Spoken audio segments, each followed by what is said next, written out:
સલાયાપાલિકાની ચૂંટણીમાં ચાલુ મતદાન ઈવીએમમાં ક્ષતિ જોવા મળી છે। વિસ્તારમાં આંગણવાડી કેન્દ્ર 1 પર ઈવીએમમાં ક્ષતિ સર્જાઈ। ઈવીએમમાં ભાજપનું બટન જ દબાતું હોવાની મતદારોની ફરિયાદ છે। મતદારોની ફરિયાદને પગલે બીએલઓએ લગાવ્યું બીજું ઈવીએમ।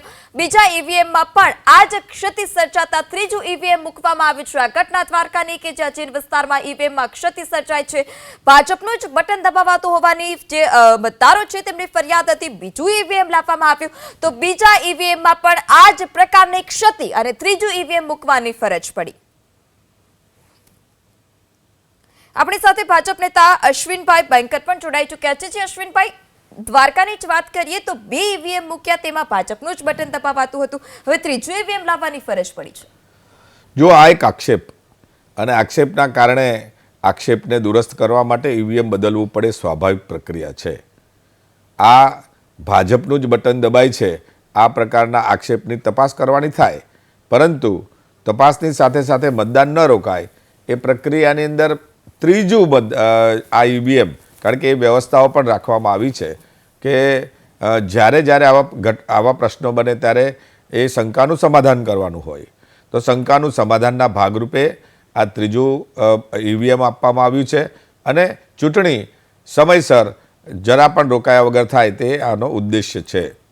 જી અશ્વિનભાઈ, જે રીતે વાત કરી આગળ પણ આ જ મામલે ચર્ચા કરીશું, પરંતુ હાલ સંવાદદાતા રાજુ પણ આપણી સાથે જોડાઈ ચૂક્યા છે દ્વારકાથી। રાજુ પાસેથી વધુ માહિતી લઈશું। જી રાજુ, જે પ્રકારની માહિતી સામે આવી છે, બે ઈવીએમ મૂકવામાં આવ્યા, તે બંનેમાં ભાજપનું જ બટન દબાવાતું હતું, ત્રીજું ઈવીએમ લાવવાની ફરજ પડી, શું વધારે વિગત, કેટલું તથ્ય?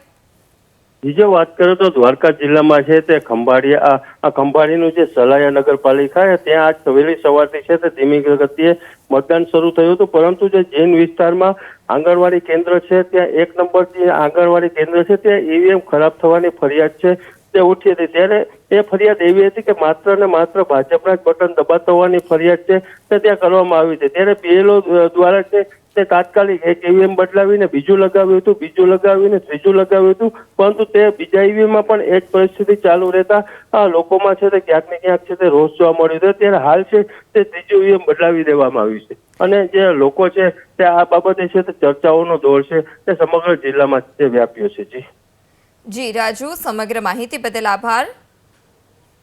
તો દ્વારકાના સલાયાપાલિકાની ચૂંટણીમાં ચાલુ મતદાનમાં જે ઈવીએમમાં ક્ષતિ જોવા મળી હતી, બે ઈવીએમ લગાવવામાં આવ્યા, તેમ છતાં જે ખામી હતી તે ખામી જેની તે જ જોવા મળી હતી, ત્રીજું ઈવીએમ લાવવાની ફરજ પડી।